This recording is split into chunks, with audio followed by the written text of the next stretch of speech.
안녕하세요, 오라구입니다. 자, 오늘은 9월 23일 금요일 퇴근길이고요. 오늘 그냥 편하게 좀 안전하게 방송을 해보려고 차를 주차하고 좀 안정된 자세로 방송을 진행하도록 해볼게요. 음, 자, 이번에 이제 규제지역 해제가 됐죠. 과연 이 수도권에서는 이번 규제지역 해제로 가장 큰 수혜를 얻을 지역이 어딜까요? 저는 양파평을 꼽아봤습니다. 양주, 파주, 평택이죠. 이번 9일 정부의 조정대상 지역 해제 발표로 인해서 일단은 크게 몇 가지를 좀 말씀드리면은 경기 외곽 5곳 조정대상 대역에서 해제가 되었고 비규제로 되었죠. 안성, 평택, 양주, 파주, 동두천. 경기도에서는 이제 5개 지역이 비규제되었습니다. 그리고 인천은 투기과열지구에서 조정대상 지역으로 바뀌었죠. 그리고 지금 한 2년 동안 가장 많은 하락을 기록하고 있는 세종 같은 경우에는 투기과열지구에서 해제가 돼서 조정대상 지역이 됐습니다. 이 부분은 이제 다음 주 월요일 26일부터 규제지역이 해제된 그 혜택들이 적용될 예정이라고 하니 참고 부탁드립니다. 이번 큰 변화가 대출과 세금으로 좀 나눌 수 있는데요. 대출적인 부분은 조정 대상 지역의 경우에는 LTV가 30에서 50% 정도인데 이게 비규제로 바뀌면서 LTV 70%까지 확대가 됐다는 점, 그리고 DTI 같은 경우는 기존에 이제 50%에서 비규제에 60%까지 상향됐다는 점, 그리고 기존에는 이제 2주택 이상은 중도금 대출이 안 됐잖아요. 그 부분이 가능으로 비규제 지역은 2건까지 가능하다는 점이 대출에 대한 변화고요. 또 세금에 대한 부분으로는 이제 2주택 이상 취득세가 기존은 이제 8%였고 3주택은 뭐 12%까지 엄청난 이제 취득세를 납부하고 있었는데 이게 지금 1에서 3%로 크게 감소된 부분이 가장 큰 혜택이다라고 보시면 돼요. 그래서 특히 이제 양주 옥정 같은 경우에 이제 프로지오 같은 경우 지금 호객노노라는 이제 사이트에 보시면은 굉장히 오늘 방문자들이 조회수들이 높아지고 있어요. 그만큼 그동안에 저평가돼 있다라는 걸 반증하고 있고요. 그리고 이제 1세대 1주택 같은 경우 이제 2년 보유하고 거주까지 필요했는데 이게 이제 비규제로 되면서 2년 보유만 해도 비과세로 바뀌었다는 점 참고해 주시면 될 것 같습니다. 가장 수혜받는 지역 일단 첫 번째 평택 말씀드려 볼게요. 평택은 삼성전자의 도시죠. 고덕 신도시가 있고 평택 삼성전자 반도체 근처의 신축 아파트들이 이번에 가장 큰 혜택을 받을 것 같아요. 구체적으로 예를 들면은 이제 지제역 근처 아파트, 그리고 서정동, 동삭동, 비전동. 아무래도 삼성이라는 큰 대기업이 우리나라의 굴지의 대기업이죠. 그래서 종소자 수도 많고 지난번에 제가 방송에도 말씀드린 것처럼 여기가 연봉이 높아요. 연봉 테이블이 높고 일용직 종사자들이 예전에 이제 조선소에서 근무를 하다가 연봉이나 이제 테이블이 이쪽이 확실히 좋기 때문에 이 평택으로 많이 들어왔다라는 거 참고해 주시면 될 것 같아요. 그리고 두 번째 도시는 파주입니다. 파주는 대표적으로 이기 신도시, 운정 신도시가 있죠.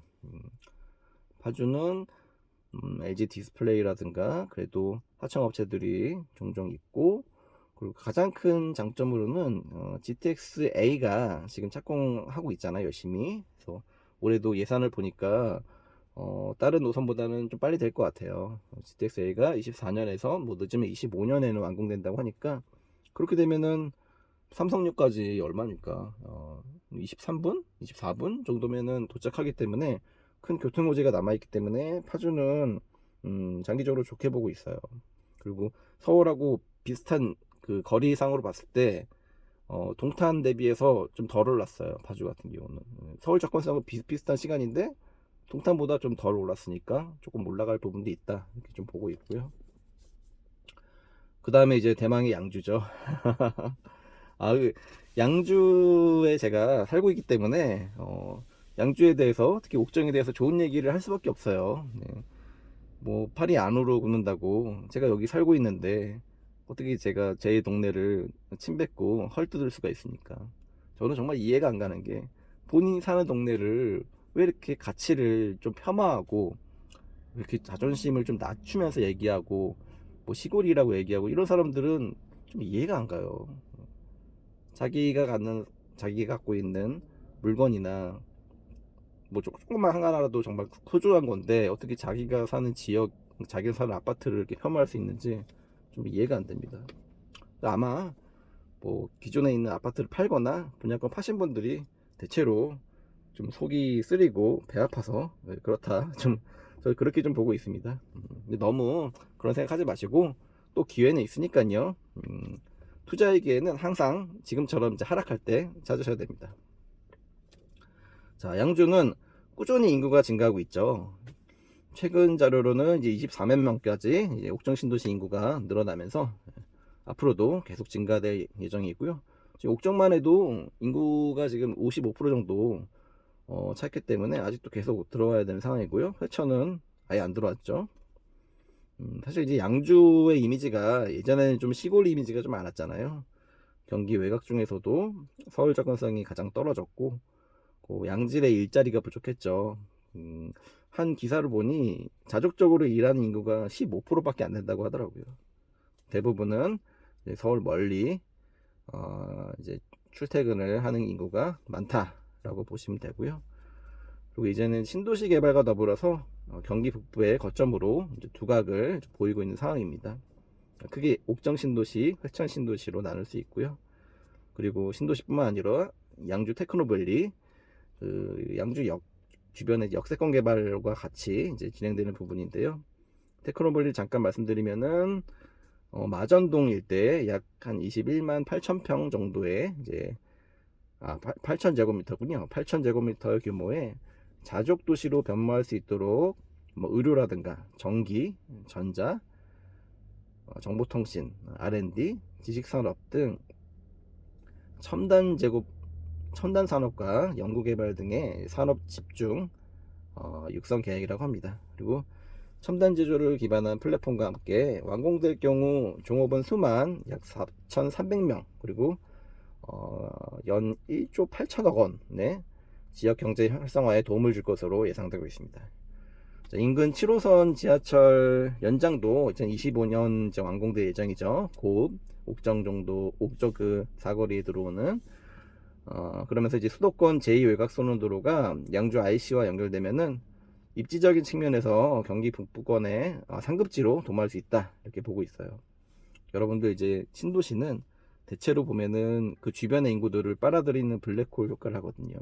대부분의 지역들이 그랬어요. 그래서 신도시 인구는 증가하면서 그 주변 인구를 빨아들인다. 그러면서 점점 인프라와 기반 시설들이 좋아진다, 이렇게 보시면 되고요. GTX C노선 있죠. C노선은 A노선 다음으로 이제 빠른 진행을 보이고 있고요. 장기적으로는 교통의 획기적인 개선이 가능한 지역이다, 이렇게 보시면 되겠습니다.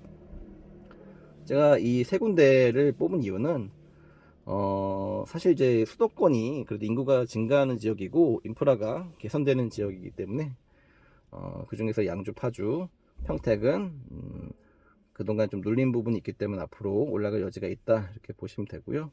특히 양주는 비조정 지역 중에서도 가격이 가장 저렴하죠. 강남 접근성도 그 세 군데에 비하면은 저는 좀 제일 낮다고 보고 있어요.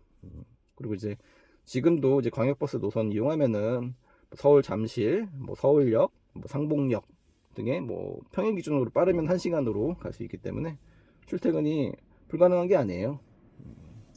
그리고 7호선이라든가 앞으로 GTX-C 제2외곽, 뭐 기존의 이제 세종 포천 고속도로 통해서 이제 잠실까지 길이 잘 뚫려 있기 때문에 앞으로 교통 호재들이 계속 들어선다면은 저는 양주만큼 앞으로 좋아질 도시가 과연 있을까?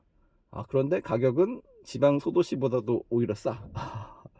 좀 말이 안 되는 상황인데, 그만큼 이번에 규제지역 해제로 인한 가장 큰 수혜 지역이 될 거라고 믿어 의심치가 않습니다. 자, 오늘 금요일날 좀 제가 퇴근길에 이렇게 보내드린 방송 여기서 마칠까 하고요.